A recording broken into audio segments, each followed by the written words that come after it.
Posibleng si Justin Strings ang magiging import ng Terra Firma for Governors Cup Season 50.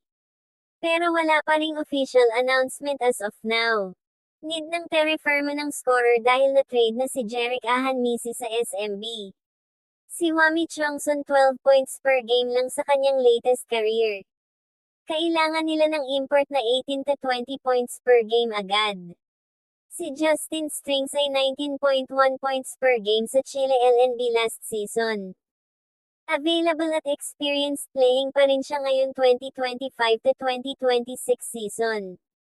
Hindi rusty, 29 years old lang at nasa prime pa. Maraming stint na sa Europe at Chile. Hindi siya big name sa NBA vet na mahal. Terra Firma known for practical picks. Si Justin Strings ay 18.0 points per game scorer pero dising mahal ng former NBA player, scorer siya, pero rebounding at defense ang sakit ng Terra Firma. Pag si Justin Strings at locals lang, 15 rebounds sila versus sa ibang teams sa PBA. Si Justin Strings ay scorer talaga kaya niya mag 18 to 20 points per game nang walang kaba. Sa senior year niya sa Sacramento State, nag-average siya ng 17.9 points per game team leader. Sa pro career, 19.1 points per game sa Chile last season. Yung tipong bigyan mo ng bola, gagawa ng paraan. Three-pointer threat siya na may 34.9% sa kanyang career sa three-point line. Si Justin Strings kayang tumira sa corner, wing, transition 3. Space ang weapon siya. Sa mid-range specialist siya na may 44.5% sa field goal career.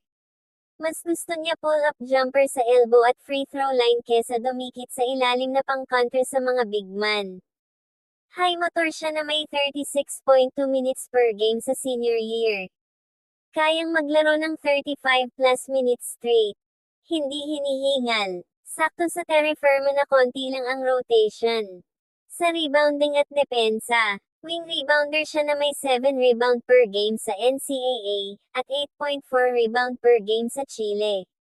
Para sa 6'6" ng height, solid na yan, masipag kumuha ng defensive boards at putback. Sa average defender mayroon siyang 0.9 blocks at 0.6 steals pick. Hindi siya stopper tulad ng ibang import, mas magaling sa opensa kesa sa depensa. Sa kanyang playmaking mayroon siyang 2.3 assist per game sa kanyang best. Hindi point guard pero kayang magpas pag na-trap. Kick out sa shooters. Ang kanyang weakness ay hindi physical maglaro. Paglaban sa mga malalaki, talo sa muscle, ang kanyang free throw ay 64% lang din. Hindi siya finisher sa dami ng free throws. Kung scorer need ng Terra Firma pang palit kay Jerick Ahanmisi, si Justin Strings ang sagot pero kung size at rebounding need nila, kulang pa siya. Ano sa tingin nyo? Kakayanin kaya ni Justin Strings maglaro sa PBA na pisikalan? Ano ang komento mo dito?